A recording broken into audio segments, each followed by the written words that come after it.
Rightio, now for the front.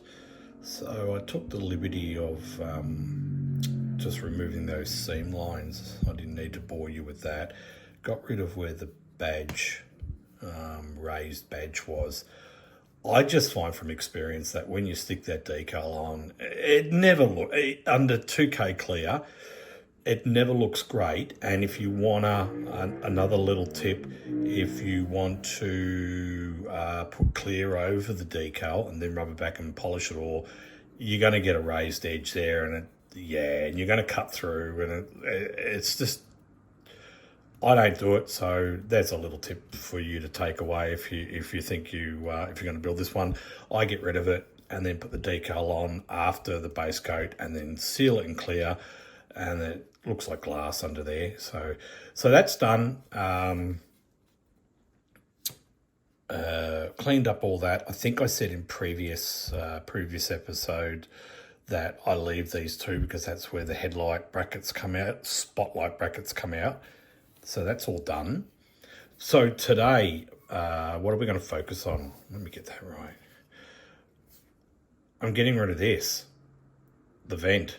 So I didn't even notice that before, but I was just going back over the particular car that I'm sort of copying, it's not really called a Fatboy. I know I'm calling it the Fatboy. It's a 300 SLR Roadster. Well, actually, I think it's just a 300 Roadster. So I've got to fill in that before I go any further. So I'll just use a little bit of polystyrene, bit of plastic, and we'll get that trimmed up. It does have a little curvature on it. Of course it does. Nothing's easy. So we'll get that fitting in there and glued in, and then we can put a bit of putty in there, and that should take care of that section. Okay. So I went ahead and I've put in the little filler panel on the, look, I call them the scuttle panel. All right, that's what I call it. So that's in. I just had to remove the little bar that was, sorry about the angle, had to remove the little bar that was in here because the thickness of the plastic. So it was easier if I took that little bar out, then I could adjust the height up and down, and this still doesn't protrude or anything like that. Because when you're doing modification work, you always got to think a couple of steps down, like, if I cut this, is that going to affect that down the road? So because I've recently built this one complete, I sort of know how it goes together. It's still quite fresh in my mind, so I know under there won't be any problems. So that bit's done.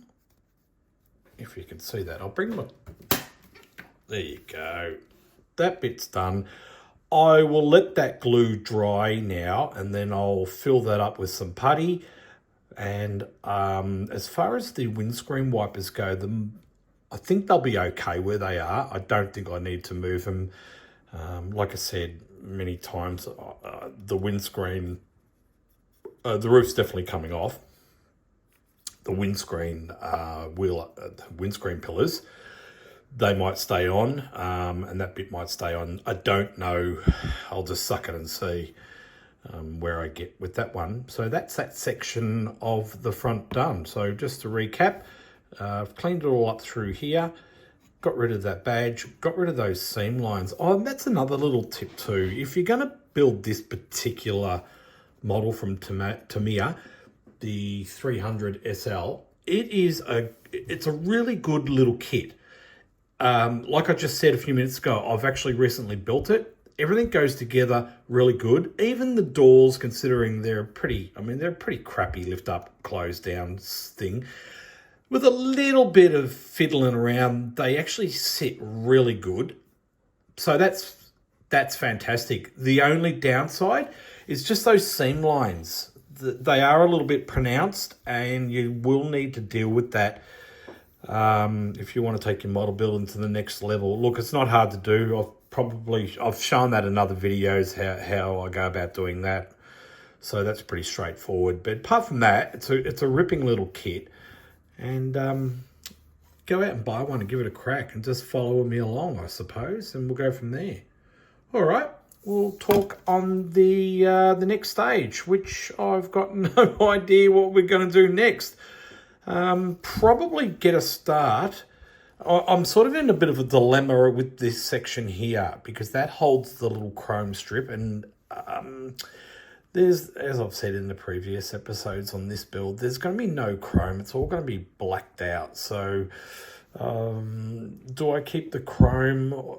Do I keep the strip and black it out, or do I just fill this? I've got no idea. Might go back to the computer and have another look around at a couple of other live vehicles like that are built, the roadsters, and I might just have a bit of a sticky beak. So, but as you can see, I'm kind of getting all the nitty gritty bits and pieces and the manhandling all over the bloody thing. Trying to get all that done before I go ahead and put the wheel arches on and cut that out. So I'm leaving that to last. So all the fine, intricate bits will get all done now. It'll come together. It'll look really good. And I look forward to getting it in high build primer. Moving forward, I'll explain what I mean by high build primer. It's kind of self-explanatory, but I'll go into detail when we get up to priming it, and I'll show you guys how I prime it all. So this is a full-on. Let's show you everything. So that is that. So we're ready to putty up that little air vent. So I'll give you a little pro tip. When you've got something like a gap aperture, you don't want to get any putty down there, and also you don't want to get any putty up on the lines or in the windscreen rubber sort of line. So just grab a little bit of masking tape, right, and then just put it either side. It doesn't matter if it's sitting a little raised, because you're not going to put tons of putty in, and you're going to face it back, and it's going to be all looking schmicko. So that's what I do. And as far as tools go, this is my putty tool. It's got a self-explanatory. It's got a point at one end, and it's got like a little flat blade scenario. And this brand is Star. Gee, I don't even know where I got it from. I've had it for ages, eh? And still, look at it. I mean, it's glossy, and it's really good. It is a bit scribed on the end because what I do is, I've probably covered this in previous videos, but what I do is I got a sacrificial blade on a spare blade handle.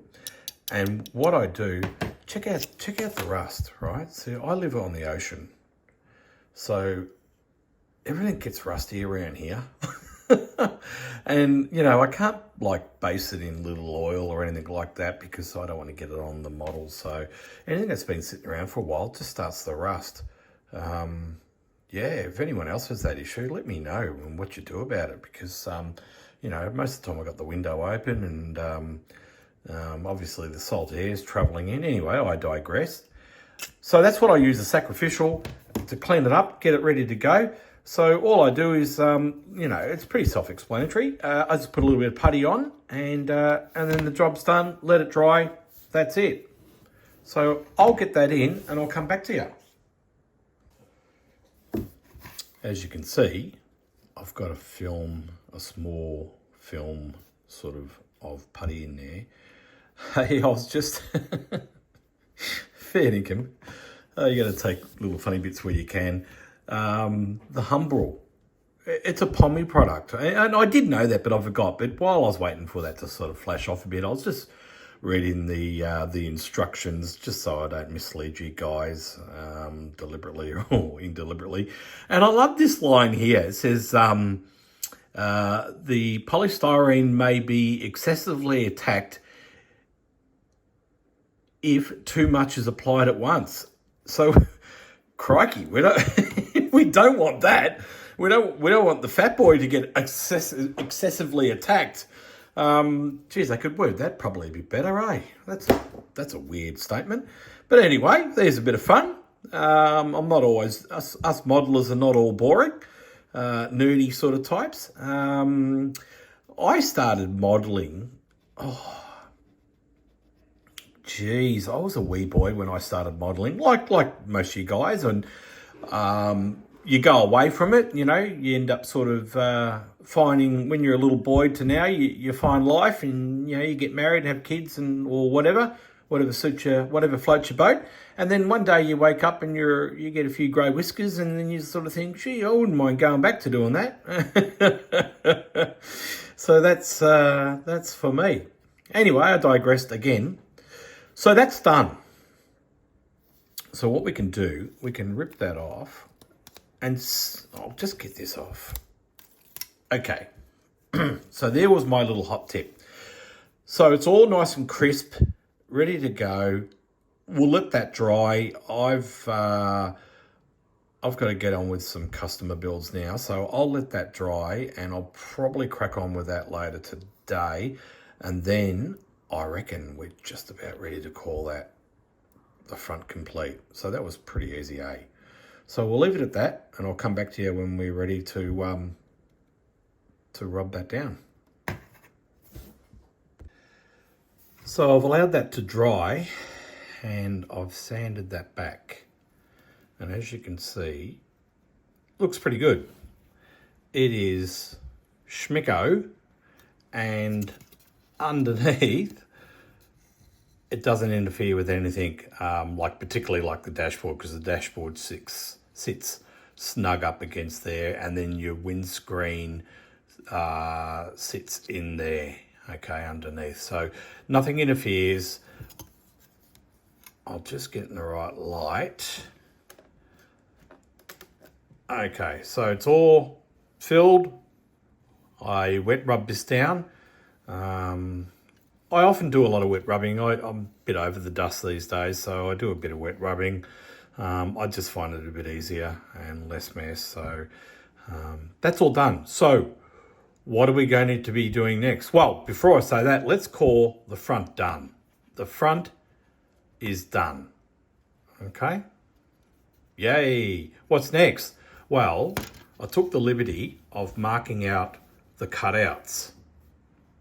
Oh my.